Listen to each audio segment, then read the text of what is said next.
What makes a truly great anime villain? Is it a memorable evil laugh? A wicked sense of style? A general lack of compassion? Yes, all of those are important, but the most memorable anime villains are the ones with justifiable motivations. These are the villains that, although you may despise them, you begrudgingly can at least understand why they do what they do. Today, we've put together a list of big anime bad guys with justifiable reasons. So, let's get into it right now. Despite looking like a real-life nightmare that stole your mom's curtains to wear, the hero killer Stain in My Hero Academia actually has a strong motivation for his actions. Even though Stain is the absolute last person you'd want to meet in a dark alley, maybe if you struck up a normal conversation with him somewhere, you might agree with some of his beliefs. At his core, he's just a guy who thinks some of the strongest heroes are hypocrites who just care about making money rather than saving people. And on some level, he's not wrong. The hero system has proven at times to be seriously flawed, and you could easily make the case that sometimes it loses sight of the ultimate goal of helping people. Stain just wants true heroes like All Might to not be bogged down by a corrupt system.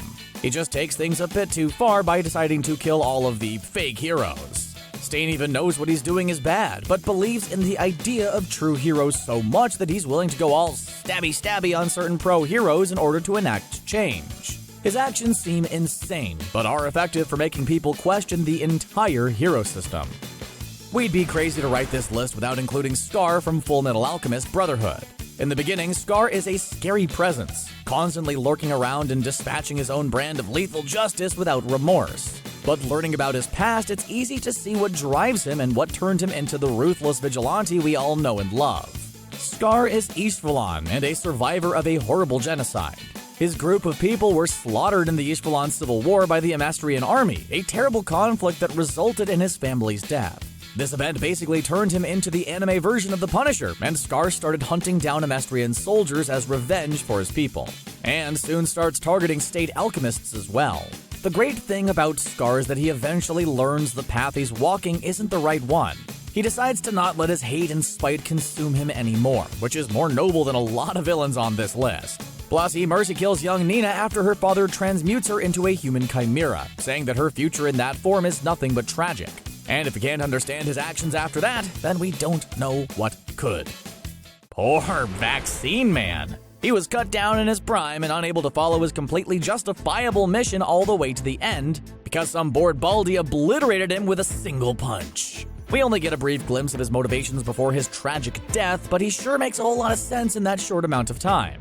Vaccine Man was born out of the excess pollution and waste that humans and industries dump out into the world. This purple piccolo wannabe claims that nature created him to wipe out all of humanity before it destroys the planet, therefore vaccinating the Earth from the infection known as humans.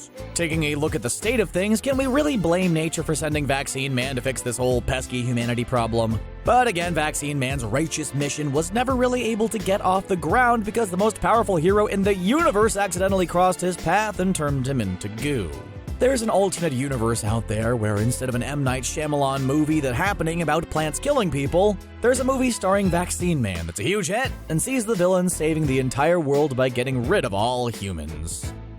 What's that quote from The Dark Knight? You either die a hero or you live long enough to see yourself become a villain? Well, that basically applies to Light Yagami in Death Note. Yes, Light always had a godlike superiority complex and believed that he had the right to judge who lived and who died, but it's hard to argue with his results and everything he accomplished once the Death Note fell into his hands. At the peak of his work as the crime-punishing Kira, he reduced the crime rate by 70%. Violent criminals who committed crimes were immediately killed off, which was more effective on deterring people from committing any sort of wrongdoing than any law or police force. Although he killed any pesky law enforcement officials who was close to discovering his true identity without any sort of remorse, his main goal was always the same: to create a utopia without crime. And yes, he ended the series as a villain, but in the beginning it's hard not to root for the guy. He's the one willing to condemn his own soul in order to create a better world. If he wasn't so caught up in playing ultimate judge, jury, and executioner, he'd be a hero worth supporting.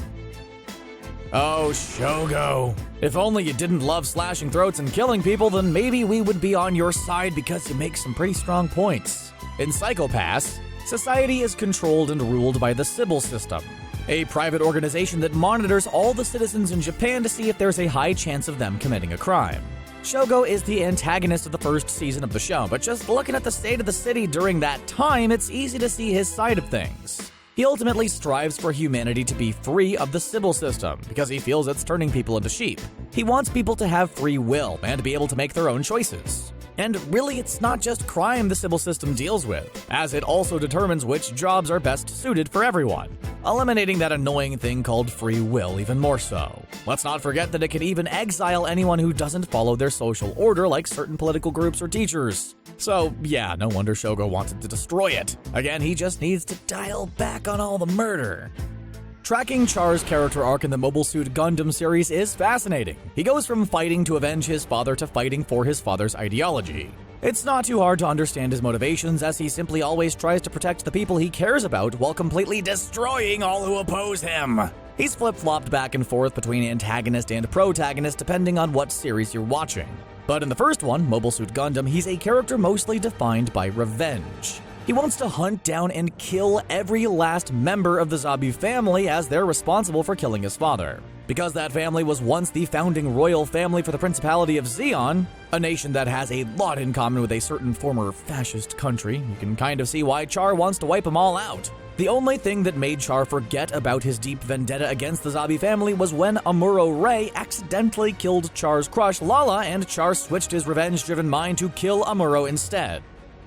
In the grand scheme of things, what's a handful of young girls' lives compared to the entire universe? That is the motivating factor behind the very logic-driven Kyubey in Madoka Magica, who uses his unassuming stuffed animal-level cuteness to convince young girls to become magical girls to take on the forces of evil. At first, it sounds like a pretty sweet deal. You can have any wish you want granted, and in return, you become a magical girl whose purpose is to fight evil witches that pop up every now and then. Sounds great, right? But Kyubey happens to leave out the part where witches are just magical girls who had their souls corrupted by despair and grief. And Kyubey actually wants to create witches to use the emotional energy from the girls to save the universe from being destroyed. And sure, once you find out Kyubey and his fellow race of incubators are actually the antagonists of the series, his cuteness turns to creepy really quick, but it's still easy to see why he believes in what he's doing. You can't judge a book by its cover or a queer ad by its looks. At least we think that's how that expression goes. In the series from the New World, there's a whole species of sentient creatures that are described as descendants of mole rats. This gives humanity an excuse to treat them as lesser beings and force them into servitude. The queer rats are actually descended from humans without psychokinesis, and that true origin is somehow more terrifying than the idea of giant sentient rat creatures roaming around. Given all that information, it's easier to see Squealer's side of things. As a member of the robber fly colony, Squealer, for some baffling reason, isn't happy with the whole be a slave to humans thing. He decides to go all Viva la Revolution and overthrows his queen's colony. He encourages the other inhabitants to develop free will and train them to defend themselves. Although Lelouch is the protagonist of Code Geass, he almost certainly is not a hero. Lelouch is cold, calculating, tactical, and isn't afraid to sacrifice both civilians and soldiers if it means completing the mission. He even had no problem destroying a good chunk of Tokyo, which, let's not forget, had a bunch of people living in it at the time. He's so caught up by his mother's apparent death that he wants to recreate and rebuild the world in his own particular way. And he doesn't care what he has to do in order to get things done. Spoilers for Code Geass ahead, but at the end of the show, when he finally dies, he pulls a Watchman and unites the world in an era of peace, by making himself look like the world's greatest villain. You've heard it a million times in movies. Whenever the hero and villain square off in an epic battle, the villain always makes it clear that we're not so different, you and I. Well, no villain on this list exemplifies that trait more than Nagato, otherwise known as Pain, as he faces Naruto in the popular shonen anime. Pain ultimately wants the same thing as Naruto, peace, but he's more than willing to do whatever it takes to accomplish his goal. He wasn't always like that. Before the death of Yahiko, Pain attempted to bring peace in less violent ways, but when Yahiko died, Pain took a good, long look in the mirror and became convinced that only people who directly experienced war and extreme loss could ever desire true peace. He took it upon himself to bring that level of devastation to the world in order to finally succeed in his mission. The great thing about Pain is that he even calls out Naruto's attempts to stop him as no different than his own quest. If Naruto kills Pain, then Pain's family, friends, and village would experience the anguish over his death, and how can Naruto justify that? It's this thinking that makes Pain so understandable. In Gurren Lagann, the entire Earth is ruled over by the tyrant Lord Genome, who forces humanity to live underground in isolated villages. Sure, we could throw around words like inhumane and crazy for Cocoa Puffs, but what we don't understand at the beginning of the story is that Lord Genome is actually trying to prevent the destruction of the planet. When our hero Simone finally defeats Lord Genome, the muscular madman gives a very vague message. When the land overflows with 1 million apes, the moon will become Hell's messenger and destroy the world of the spiral. Come on, dude, you couldn't provide any more context? What he meant to say was that as soon as the population reaches 1 million people, a bunch of aliens called the Anti-Spirals show up and announce that they'll be crashing the moon into the Earth in order to wipe out all life on Earth. You really need to work on your communication there, Lord Genome. Recreators follows high school student Sota Mizushino as she gets swept up in an epic battle between a hodgepodge of manga, anime, and video game characters that are suddenly transported to the real world. It's like a real-life Super Smash Bros. This weird turn of events is the result of a mysterious fictional character known first as Military Uniform Princess, and then later revealed to be named Altair. She wants to do the typical bad guy thing of destroying the entire world, but as we learn more about her, it's easy to understand why she feels so angry toward humanity. Altair was originally a creation by Sota's friend, Setsuna. Setsuna wanted to be a famous artist and worked hard to make something of herself, but as she got to be more popular, vicious online trolls accused her of plagiarism. The constant bullying, along with a shattered heart over no one believing she could create something so good on her own, caused Setsuna to commit suicide, leaving her creation Altair angry at all of humanity. Sure, Altair is clearly biased, but if humanity caused your beloved creator to kill themselves, you might want to try to destroy the world too. Or maybe that's just us. Imagine there was a person who was a champion for certain individual civil rights with a message you could get behind and believe. You show up to all their rallies and speeches and plaster stickers all over the back of your car to show that yes, you're in this person's corner. But what if that person also had the teeny tiny problem of an insatiable bloodlust, resulting in a whole lot of death and chaos? That's sort of what it's like when you think of Sato from the AJIN anime. In that show, AJIN are a type of superpowered demi-humans that are difficult to control, so what does the government do? It naturally tries to control them. It restricts almost all of their civil rights because what the heck else would you do with these people, huh? Sato is an AJIN and the main antagonist for the series. He may have an unhealthy love of killing all sorts of people and generally causing mass chaos, but he also wants equal rights for the AJIN. And is that really so wrong? The real kicker here is that his unabashed love for killing folks doesn't hinder his ultimate message. In the end, he does make a difference. It's just through a lot of death and destruction. What would you do for the person you love? That's the thesis statement of Lord Darcia III in the Wolf's Rain anime, a story about 4 lone wolves who seek paradise. Lord Darcia III is a villain desperate to free himself and his beloved from a curse that plagues his entire family. The only good thing about the curse is that his boring human eye is replaced with an awesome golden wolf's eye. Anyone who's ever cared deeply for someone can understand where he's coming from. The problem is, Lord Darcia has no issues fighting, kidnapping, and generally acting villainous to get what he wants to save the woman he loves. He kidnaps the flower maiden Cheza in order to cure his beloved Hamona from a deadly sickness. But that doesn't ultimately pan out too well for Darcia, and Hamona eventually winds up dead. Even though Darcia was determined and would stop at nothing to save Hamona's life, he still ultimately fails. Of course, her death causes him to lose the last of his marbles, and he's quickly driven insane. Again, he's definitely a villain here, but because his every action is determined by his love for Hamona, of course losing her is going to cause him to snap.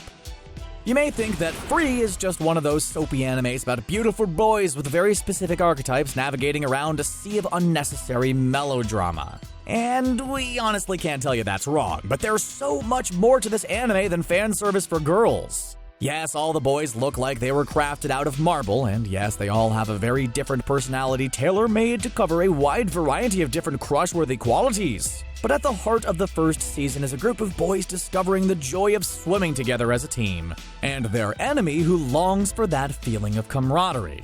From the start, Rin is at war with himself. He's angry and angsty about life, mostly stemming from the fact that he can't seem to beat the fish like Haruka no matter how hard he trains. But strip away all of that fury and it's easy to see why he acts the way he does. In the end, Rin acts like a giant jerk not because he hates our main heroes, but rather because he's furious with himself about not being good enough and regrets not training hard enough. Knowing that, it's understandable why he was prone to such epic temper tantrums. Well, that's our list of the best anime villains with justifiable reasons. Do you agree with our picks? Which anime villains do you think were justifiable in their actions? Be sure to tell us in the comments below, and don't forget to subscribe to CBR for more awesome anime content. As always, thanks for watching.